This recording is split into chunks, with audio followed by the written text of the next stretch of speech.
I caught my husband and my sister in bed, so I took the money and watched them fall apart. If you had met me a year ago, you would have thought I had everything a woman could dream of. A loving husband, a beautiful home, a life that looked perfect from the outside. And maybe that was the problem. It only looked perfect. My name is Amara Nwoko, and this is the story of how the two people I trusted most, my husband and my sister, destroyed everything I believed in. But it's also the story of how I rebuilt myself, piece by piece, until I no longer needed either of them. When I married Kelechi, everyone said we were the definition of a power couple. He was charming, successful, and confident in that effortless way that made people listen when he spoke. He ran a logistics company in Namera, a city where money moved faster than loyalty, and he knew how to play the game. We met in university. I was the quiet one, the girl with big dreams and a bigger heart. He was the loud, confident one who made everyone laugh. Somehow we fit together. He said I made him calm, and he made me believe in excitement. After graduation, we got married in a ceremony people still talk about. Gold drapes, violinists, fireworks, the kind of wedding you only see in magazines. Everyone called us blessed, and for the first few years I believed it. Our mansion sat on a quiet hill in East Namera, surrounded by tall palms and whispers of wealth. Every morning, sunlight spilled through our bedroom windows, painting gold streaks on our silk sheets. I used to wake up beside him listening to his steady breathing and think, this is home. I took care of everything, our meals, our home, our routines. Kelechi always said I was the heart of our world, and I believed him. We had plans to expand the business, travel the world, start a family soon. And then there was Ada, my younger sister. She was wild where I was calm, impulsive where I was patient. Growing up, our parents always said I was the stable one, while Ada was the dreamer who couldn't stay in one place for long. When she lost her job in another city and called me crying one night, I didn't hesitate. I told her, come stay with us for a while. Get back on your feet. If I'd known that decision would change my entire life, I might have thought twice. At first, it felt good having her around. Ada filled the house with laughter, noise, and energy. She'd blast Afro beats in the kitchen while cooking, dance barefoot on the marble floors, and tease Kelechi about his serious face when he read the news. Kelechi laughed more when she was around. I thought it was harmless. I thought she was bringing light into our home. Sometimes she'd sit with him on the balcony while I cooked, their laughter drifting through the open door. I'd smile to myself, thinking how nice it was that they got along. Looking back, I realize now that I mistook comfort for trust. Ada had a way of drawing people in, men especially. She was beautiful, effortlessly so. And though I loved her deeply, there had always been a quiet rivalry between us. The kind sisters pretend doesn't exist. When we were little, if I got a good grade, she'd find a way to top it with something flashier. A dance performance, a new hairstyle, a boyfriend who spoiled her. She always wanted attention, and Kelechi, my husband, had a weakness for attention. At first, the changes were small. He'd start coming home later, claiming there were meetings that ran long. His phone was always in his hand now, always face down. When I reached for it once, he smiled, too quickly, and said, "Work stuff, love." You wouldn't understand. Ada started dressing differently, too. Shorter skirts, tighter tops. I told myself I was being paranoid. After all, she was my sister. Then came the small moments, the kind that seem innocent until you string them together. I walked into the kitchen one morning and found Kelechi standing behind her, laughing at something on her phone. Too close. His hand brushed her arm. She didn't move away. I froze in the doorway for a second, and when they noticed me, Ada smiled like nothing was wrong. "Amara, I was just showing him that funny video you sent me last week," she said. Only I hadn't sent her any video. That night, I couldn't sleep. My mind replayed the moment over and over. The way he looked at her, not with brotherly affection, but something else. Something I didn't want to name. The next day, I tried to brush it off. I told myself I was imagining things. But the feeling didn't go away. It grew roots. Kelechi stopped touching me the same way. His kisses felt rushed, mechanical. He used to hold me after we made love. Now he turned away. I'd lie awake in the dark, listening to him breathe, wondering if he was thinking of her. Then there was the night of my father's birthday party. Ada wore a red dress, my red dress, the one Kelechi had once said made me look like fire. When she walked into the room, every head turned. But it was Kelechi's gaze that stayed fixed the longest. Something twisted inside me that night. I told myself it was jealousy, but deep down, I knew it was fear. After dinner, I found Ada and Kelechi talking quietly near the pool. Their faces were close, too close. When they saw me, they stepped apart, too quickly. I smiled. Pretended not to notice. But that night, as we drove home, silence filled the car. When we got home, I went straight to the bathroom and stared at myself in the mirror. For the first time in years, I didn't recognize the woman staring back. Something had shifted. A week later, I overheard them laughing in the kitchen again. I stayed hidden behind the hallway wall, heart pounding. Ada said softly, "You know she trusts us too much." And Kelechi replied, "That's what makes her so easy to love." My knees went weak. My own husband, talking about me like I was a fool. I wanted to burst in, scream, demand answers. But something told me to wait. That night, as I lay in bed beside him, pretending to sleep, I decided I wouldn't confront him yet. Not until I had proof. Because one thing I had learned from my grandmother, who raised me with quiet wisdom, was that when a snake hides in the grass, you don't strike first. You let it reveal itself, and soon it did. After that night, the night I heard them say, "That's what makes her so easy to love," something in me went quiet and precise. Anger was there, of course, but it was no longer the roaring kind. It was the kind that plans, measures, and waits. I told myself story after story to keep the panic at bay. Maybe they were only flirting. Maybe my fear was a shape I made out of nothing. But each little thing they did fed the doubt into a fever. I began to pay attention the way a watchman pays attention to small noises in the dark.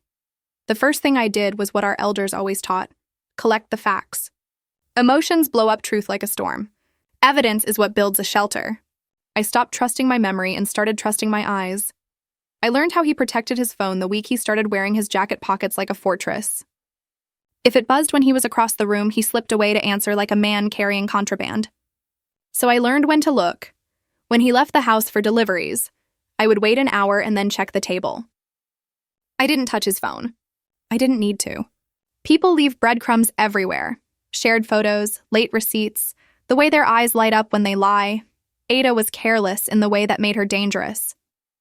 She left scarves on the back of chairs, earrings on the bathroom counter, sleeves of kebab sauce on the edge of the sink.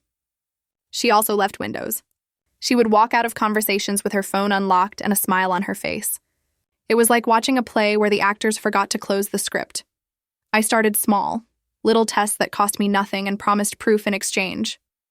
I left a silk scarf, one of my grandmother's, the kind with a faded pattern she always wore to church, draped over the couch where Ada liked to sit. I arranged it as if I'd just stepped away. That night, from the kitchen door, I watched Ada's silhouette move toward the couch. She ran her fingers over the fabric like she recognized a secret. Kelechi came out from the study, and for a moment the air was so thin I could hear it fold. "Where did you get that?" he asked lightly. "Oh, Amara must have left it," Ada said. And when Kelechi's hand brushed the silk, his thumb rubbed the edge like someone tracing a familiar map. They laughed at a joke I couldn't hear. I didn't move. I didn't go demand a confession. The scarf stayed where it was, and so did my silence. Sometimes proof didn't reveal itself in objects. It revealed itself in voice. My ears learned the cadence of secrets, the quickness after a pause, the little clearing of the throat, the low tone used when two people share something meant to hide from a third. A week of eavesdropping taught me how to be invisible in my own house. I stood by the staircase while they argued about which restaurant to try, and I watched their faces in the dim, watching for that flicker that meant more than dinner plans. Then the messages started. Not text messages, those were too guarded, but something older, receipts and small notes. On a Monday, I found a receipt for a boutique 2 neighborhoods away, tucked under a magazine on the coffee table. It was for a late-night delivery, silk camisoles and a bouquet. The receipt had Kelechi's name on the bottom, and a sudden cold ran through me. I kept the receipt in my pocket for 2 days, as if the paper itself might burn up in my hands.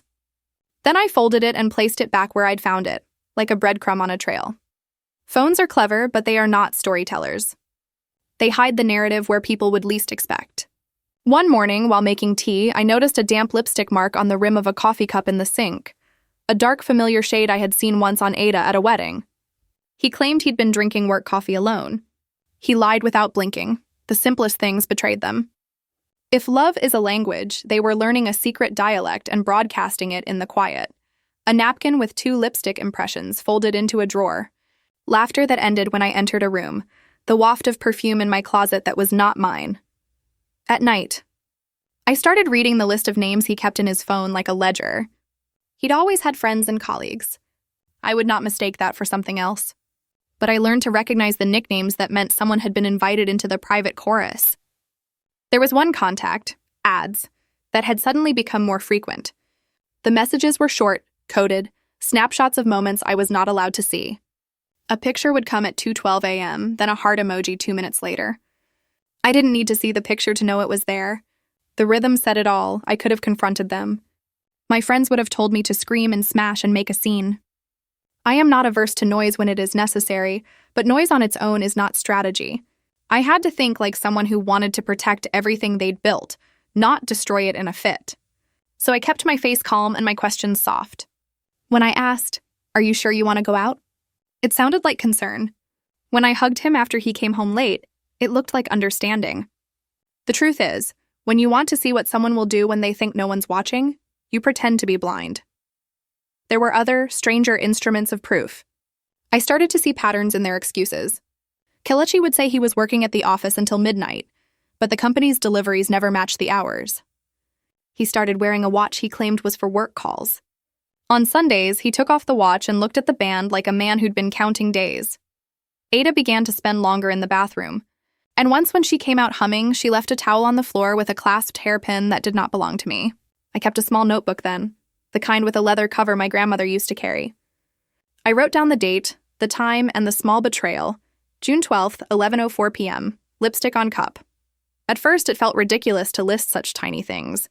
Later, I would see those entries like a map pointing to the place I needed to go. The house became a theater of waiting. I learned to slip into corners and watch their acts, to let them believe the stage was theirs alone. I learned how they looked at each other when they thought I was not looking. Soft, quick, guilty. Ada had a way of tilting her head that tugged at him. Kelechi had a habit of touching the back of his neck when he lied. I cataloged them both like a scientist documenting a rare species, but proof is not always a picture or a receipt. Some truths are slower to unfold. One evening, scraping dishes after dinner, the kind of quiet chore that lets the mind travel, I found a small jewelry box tucked behind a stack of invoices in our study. It wasn't any of ours. Inside were 2 bracelets, delicate and matching, wrapped in tissue. One of them had a strand of hair caught in the clasp. I held the bracelets and felt something inside me fold into a new shape.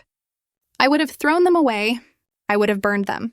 Instead, I wrapped them again and put them in a drawer of my bedside table. There was a moment, 2 months into collecting this quiet evidence, when I almost lost my resolve. The house felt like it was tilting. I saw them together and thought about the nights we'd planned, the vows, the unborn children. The betrayal seemed to widen into a canyon. My chest ached in a way that made reasoning difficult. I sat on the terrace with my grandmother's scarf and let the city lights of Namera shiver in the distance. I thought about how easily people build castles on sand. What steadied me was a memory of my grandmother telling me, "Once on a night I felt small. When someone steals from your life, do not let them take the shape of your grief. Keep your grief, yes, but not the shape that will make them larger." She said it like she was setting a table for a guest, stern but gentle. I held onto that line as if it were a rope. So I waited. I watched. I collected. And I planned, but not in the way my anger wanted me to plan. I planned in tiny steps that would look like life carried on. I did laundry. I made food. I smiled at parties. I was the picture of the wife who forgave. But behind that face, I kept a ledger of the little things. The receipt folded next to the bracelets, the lipstick stain memorized, the evenings cataloged in my small leather book. Evidence, I told myself, is a slow-burning fire. It takes time, but when it becomes a blaze, there is no hiding what it reveals. Then, one night, when the rain came heavy and the electricity flickered like a nervous eyelid, I heard them. It was late, past midnight, and the house had settled into the kind of hush that makes footsteps sound like secrets. I was awake for the first time in weeks because I couldn't sleep. My mind had been turning over the bracelets. I had thought of confronting Ada, of asking her in the way an accuser asks, loud and shattering. The thought of it burned my throat. Instead, I heard them. A soft laugh, the creak of the study door, the murmur of a voice I knew like a riverbed. I tiptoed toward the sound, the way someone approaches a sleeping animal, knowing one wrong move could awaken everything. The rain made the world private. It wrapped the house in a blanket. They were in the study, side by side on the leather couch, closer than two people who simply enjoyed each other's company. Their knees touched. Kelechi's hand was on Ada's thigh, light, almost reverent. She leaned into him like a child into a parent. Their heads were together, their faces lit by the intermittent light from the street lamp cutting through the curtains.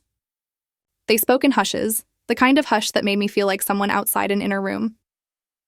Soon, Ada said. The word was a small promise. Soon what? Kelechi asked. She smiled, and I felt something crack and rearrange inside me. Our trip, she said. After the business is set. After everything is ready. My heart beat a pattern I didn't recognize. Business, he repeated. The word tasted like oil. I inched backward and left as quietly as I had come, holding in my hands the fragile collection of proofs that had built up like a slow-rolling truth. I curled into bed and pretended to sleep, but the night had already changed its color. In the morning, I discovered something that made my breath stop for a second. A small printed itinerary folded into his jacket pocket. A flight 2 weeks away. 2 names on the booking, theirs side by side. No return date. I kept the ticket in my notebook. I traced the letters of the destination with my thumb and felt the first real pulse of a plan forming in my chest. The evidence was no longer whispers. It was a machine starting to move. I made a choice then. I would not be the woman who fell apart on the first stage. I would not give them the satisfaction of seeing me broken. If they were planning to leave with everything we had built, I would make sure they left with empty hands, and that their leaving would not be a quiet triumph, but the beginning of their own unraveling. But how do you stop a storm once it's already moving? You cannot. You can only steer it. And to steer it, you need more than receipts and bracelets. You need a plan that cannot be seen until it is too late. I turned the page of my leather notebook and wrote a single word. Wait. Outside, the rain slowed. Inside, I folded the itinerary and slipped it into the pocket of my robe. Then I poured myself a cup of tea and sat at the kitchen table, staring at the city, at the lights like distant promises, and at the 2 ghosts who had taught me how to be silent and watchful. When you spend weeks collecting small betrayals, you start to believe in the inevitability of a moment. Like a tide that is always coming, somewhere, at some time, water will reach the shore. The night everything fell apart was exactly like that, inevitable, and yet raw with enough surprise to cut like glass. The itinerary sat in my robe pocket like a small, sharp truth. 2 seats, same surname, a departure 2 weeks away? I could have marched into the house and ripped pages out of their plans, but by then I didn't want a scene. Scenes make good theater, but they are a poor currency for real change. If I wanted them to crumble in a way that would be complete and final, I needed to think bigger. So I did the sensible thing. I made a call. A single, quiet phone call to a solicitor I knew from a charity gala, a woman with a precise voice and eyes that refused drama. I told her a version of the truth. My husband and I were separating, and I needed to protect certain assets while it was amicable. It was a white lie, but it had teeth. She said she would come by the next morning with paperwork that would make access to our accounts much more difficult without mutual consent. She asked no questions. Lawyers rarely do when the money makes the call.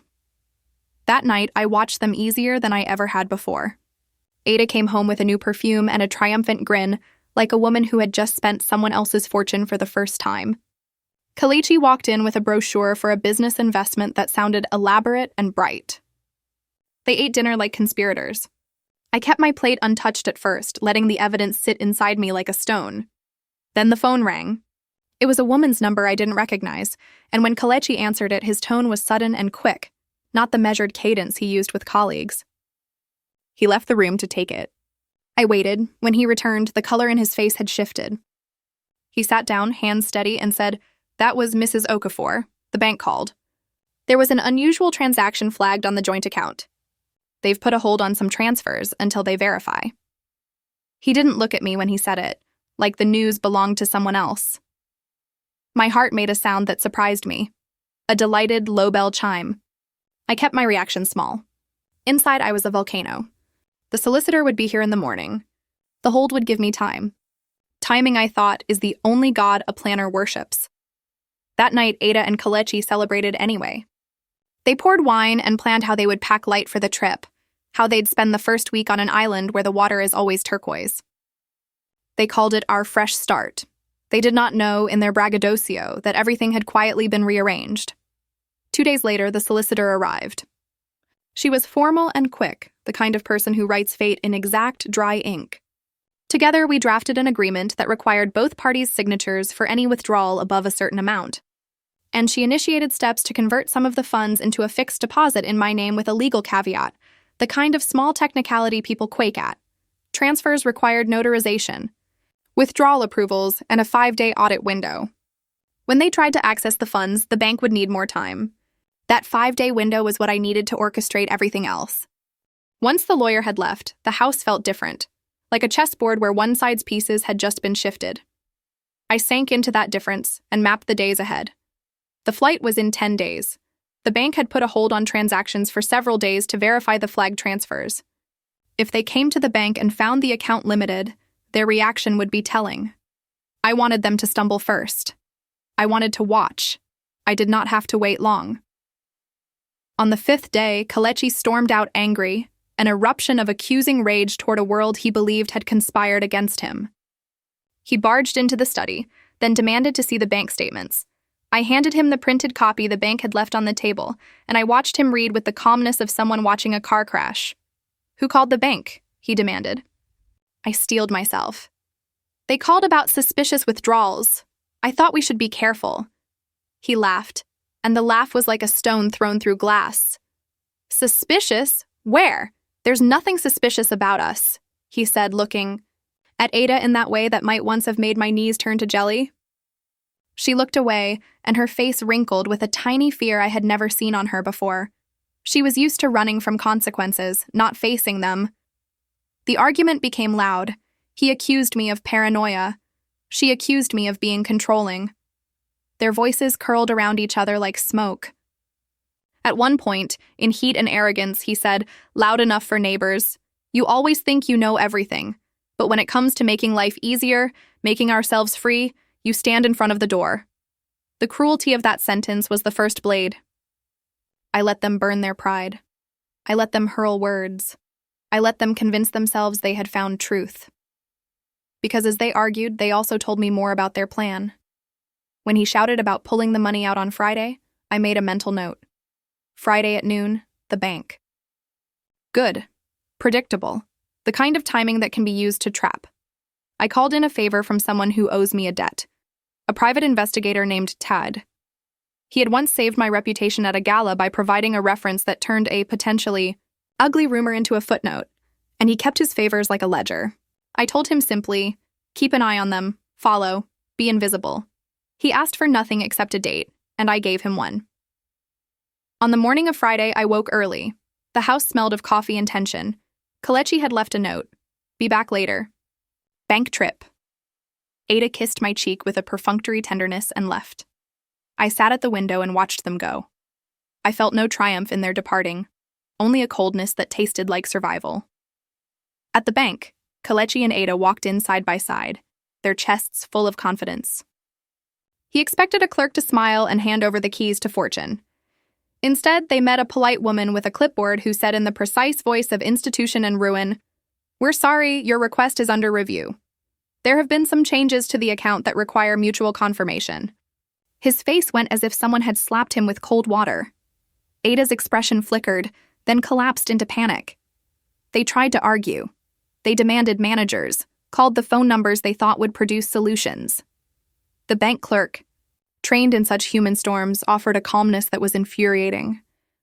"We'll be in touch," she said. "It will take 5 business days. 5 days. The same small delay I had built into the paperwork. The same time window that was becoming a net." They stormed out. The walk home was not triumphant this time. It was heavy, full of shouts that petered into silence. I pretended I did not notice the way they argued on the sidewalk, their hands flailing with a helplessness that was almost animal. I stayed inside. That night they fought like wolves. I heard the crash of a vase, the slamming of doors, the low howl of rage. I did not interfere. I had planted small seeds of ruin, the bank hold, the solicitor's note, and now the garden of consequences was growing. The next morning, Ada was gone. Not a call, not a note, just gone.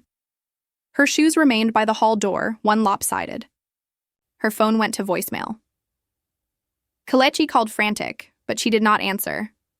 At first I thought she had fled to a friend, to a temporary refuge. The small thrill that might have come vanished when I realized she had left with two things, a passport and a lie. She had taken the bracelets, the small matching ones I had found, and left them on the side table with a note. I couldn't do this with you.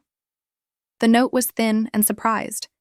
She had tried to make herself a martyr and failed. No one could find her for 3 days. Then word came through, not from her, but from a neighbor who had seen her at a cheap guest house near the old market. She had checked in under a false name and paid cash. She had been frugal with both. The story she told afterward was inconsistent. She said she had left because she needed space, because she was tired of being suffocated. People believed what they wanted to believe. Kelechi was broken in chapters, first in denial, then in pleading, then the slow collapse of a man who had realized he had miscalculated. Meanwhile, the bank hold became a knot he could not untie. He tried freelance jobs, temp work, favors, nothing that replaced the money he had been promised in his own head. He sold things he thought were insignificant, a watch, a car, a painting. Each sale was a confession, proof that he had been living on assumptions that were never grounded. In the end, their departure was not a dramatic plane leaving the runway. It was a slow, humiliating unraveling. Ada left. Kelechi stayed to pick up the pieces and found he had no glue.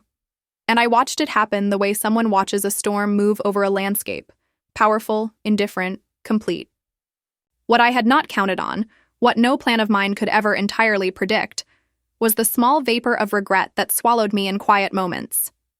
When the house hummed with an unfamiliar peace, I felt a hollow I didn't expect. Revenge can be a balm, but it can also be evidence of a wound that needs more than action. I would later learn the healing part would come in time.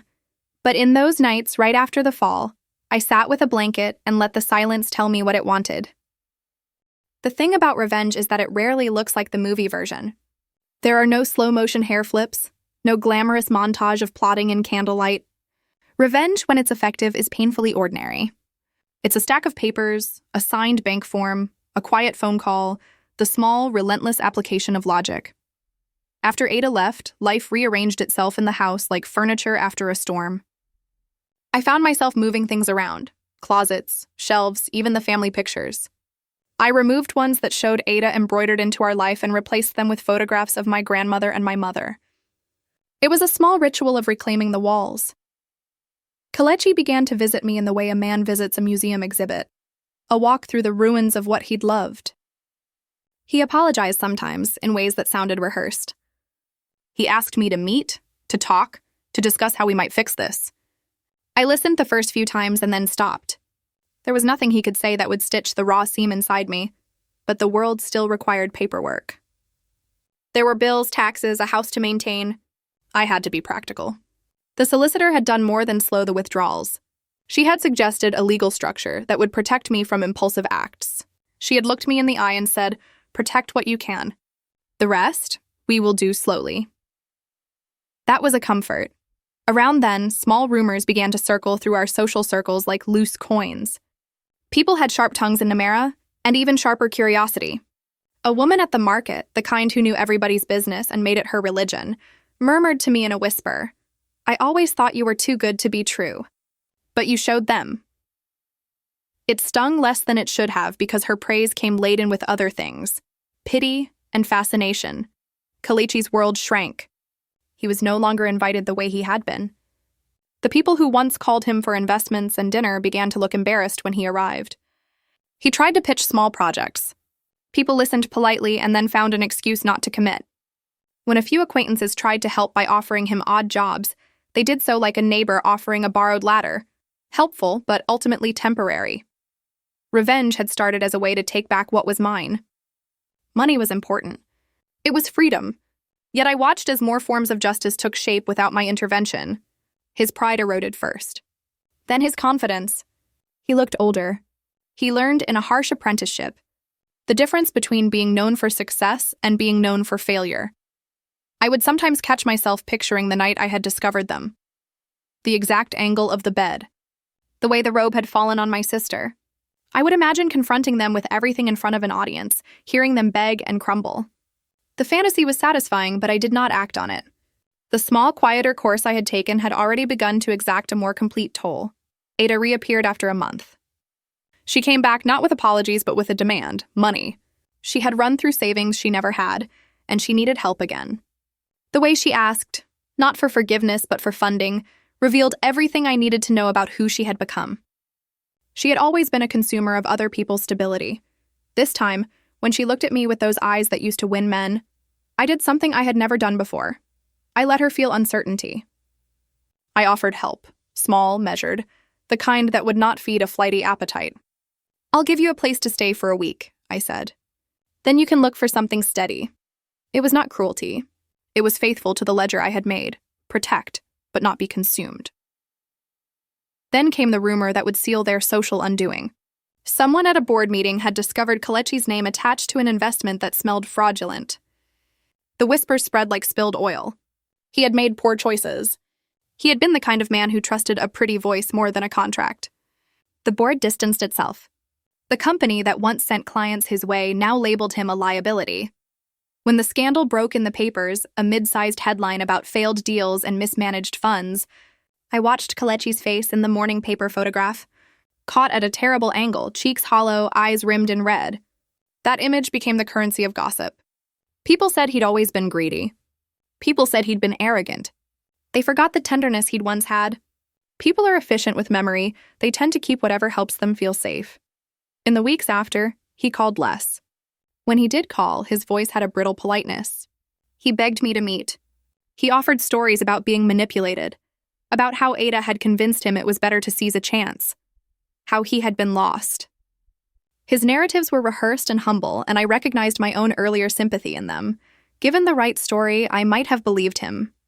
But time had introduced a new witness into my life, evidence, and I could not go back. I had expected to feel elated when everything collapsed. Instead, my satisfaction was tempered by a quiet emptiness. It is a strange thing to kill a dream you once loved. The corpse is always heavier than you imagine. So I decided to change the scene entirely. I sold the last of the things that reminded me too fiercely of them: a painting they had loved, the throw pillows with initials. I used the funds to renovate a small house on the other side of the city, the kind with a garden and a porch. I wanted a place that smelled of jasmine and the morning paper, not the echoes of betrayal. The house became my sanctuary, and in building a life in it, I learned something I had never been taught.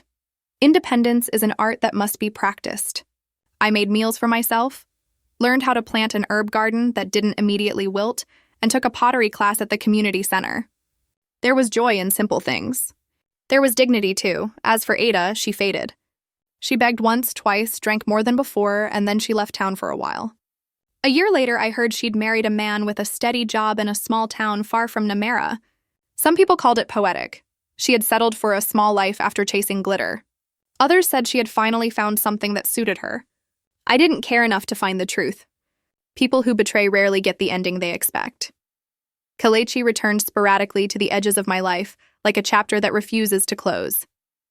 Once, he stood across from me at a small cafe, his face open in a way that said he wanted to be seen. He begged for a chance, for understanding. He asked if we could rebuild slowly and honestly. His words were the kind meant to rekindle what once was. For a heartbeat, I felt the old tug of memory. But I had built a new memory, a life in which I kept my own counsel, my own bank accounts, my own keys. So I said what I needed to say. You chose who you wanted to be. I can't choose someone else's repentance for them. It was not cruel. It was honest. He left, and for the first time in a long time, I felt no tremor. Revenge had found me in forms I had not expected. Not the triumphant shouting of a victor, but in their slow, domino-like unraveling. The law, the bank, social ruination, they became instruments I had set in motion with a single quiet purpose: to remove myself from the lie. And one by one the pieces fell. People love beginnings and endings but are uneasy with the middle. The middle is where habitual lives form, where healing takes shape slowly, and where the body of a life is built or rebuilt with patient hands. My middle took the form of small rituals and stubborn mornings. The first morning in my new house, I made coffee before sunrise and sat on the porch as the sky did its quiet work. There was a morning I did that had nothing to do with rage. I mourned the version of myself that had trusted without guard, the naive girl who believed live and let live meant safety. That older Amara had been kind in a way that confused kindness with weakness. I had to learn to be kind and strong at once. In Namera, the world moved politely on. Market vendors continued to sing their prices. Wedding invitations still arrived in the mail stamped with gold. Neighbors still pretended they didn't know who had been on first-name terms with whom. There is a mercy in ordinary life. It allows you to fold grief into the everyday, which in time makes the grief less jagged. I continued therapy. That was a pragmatic choice that eventually became sacred. In a room with a woman who asked me precise questions and sometimes gave me nothing but reflection, I began to put language around the shapes of betrayal. I learned about boundaries. I learned how to hold a memory without letting it be the center of my life. I learned how to be tender to my own fear. As the months unspooled, there were moments that surprised me. I found joy in a neighbor's absurd dog chasing after a coconut, in an old friend's unexpected visit, in my mother gifting me the same scarf she had given me when I graduated. I married laughter again, not with a man, but with friends who asked for nothing in return. The family fractured, but in ways I had not expected. My parents, disappointed and wounded, blamed themselves for not seeing the truth. They asked me questions I could not answer. They longed for the old home life, the one where all could sit around a fire and tell stories without looking away. I visited them often, not to reconcile everything. Wounds take time, but to show them that I could sit there without crumbling. People have asked me if I felt guilty for letting the bank and the law do the work of revenge. They ask if I had no flair for spectacle, no desire to make them feel what they had made me feel. My answer is always the same. Anger is easy to make loud. Wisdom, strange as it sounds, often needs quiet. To let them fall by their own choices, to see them given chances they squandered, was the truest spectacle life could offer. It was also kinder than revenge would have been. One autumn evening, a neighbor knocked and handed me an envelope. Inside was an invitation, a small charity gala benefiting a children's library. Kalechi's name was not on the list. He had not earned a place. I put on a dress not because I wanted to be seen, but because I wanted to prove to myself I could be present without being defined by the past. At the gala, someone I hadn't seen in years hugged me and said, "You look like you found the light again." I let her think whatever she wanted. Years later, when people asked about the incident, I sometimes told the story in a taut version, the discovery, the money, the escape. They expected a triumphant punchline. I never offered one. My real answer was quieter. I kept what was mine, and then I lived. There are people who will say I was cruel. There will always be people who mistake justice for vengeance. But cruelty would have required me to write their downfall into a spectacle. I never wanted to be someone who constructs a ruin just for pleasure. I wanted to be someone who preserved herself and allowed the universe, or karma, or the small rules of cause and effect, to act. Ada married later, in a ceremony that was comfortable and small.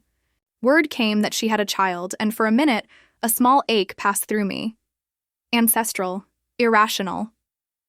I wondered how it would feel to be forgiven by the arrival of another life. But forgiveness cannot be given by an event. It is a work done by a person in time. My forgiveness, if it ever came wholly, would be its own steady thing. Kalechi married years after, quietly, to someone from the neighboring city. When I saw the wedding photograph, he looked older but not humbler. He had learned his lessons the hard way, and perhaps he had built something true afterward. I felt nothing but an empty respect for possibilities. People can change. People sometimes don't. The important thing is that I had built a life where his choices did not have the final word. Once, on a bright Sunday, I drove by the old house. It looked smaller than memory made it. The tall palms had been trimmed. The paint was fresher in parts, and on a balcony, a friend waved. I felt a gentle closure. The house had not held me prisoner after all. I had been the one keeping the door open. I closed it, walked on, and felt the sun warm the back of my neck like a benediction. The last thing I will tell you is this: the best revenge I ever found was not to watch them fall, but to see myself rise. I learned how to be gentle toward my own edges. I learned the value of money that is a tool rather than a talisman. I learned to trust the low hum of caution. I learned that silence is not always emptiness. Sometimes silence is a kind of armor that also wraps you in peace. If you are listening and your world feels like mine once did, fragile, betrayed, raw, know this. You are not the story of what others did to you. You are the story of what you do afterward. You can choose fury, spectacle, quiet strategy, or slow rebuilding. Any path that returns you to your center is a good path. Mine required patience, paperwork, and sometimes a blank sheet where I wrote in tiny, steady handwriting, "I will survive. I will thrive." We think of folktales as stories where ancestors appear and justice is lightning. Maybe that happens sometimes. For me, the ancestors were in the small things. My grandmother's scarf, the solicitor's precise voice, the bank's slow paperwork. They were in the steady rules that, when used cleverly, turned the tide. They were in a woman who taught me how to take the small steps and then let the world do the rest. And so here I am. I sleep in a house that smells of jasmine. I garden tabbouleh on weekends. I answer the phone with a calmness that used to be impossible. I have friends who know the history and stay because of my laugh, not despite my scars. I have money that is mine. I have peace. I have learned to trust, not blindly, but with a cautious, tender heart. If revenge is a story, mine was a quiet one. It had no fireworks, but it had roots that reached the water table. It lasted. It fed new life. And in the end, that is the kind of legacy I wanted.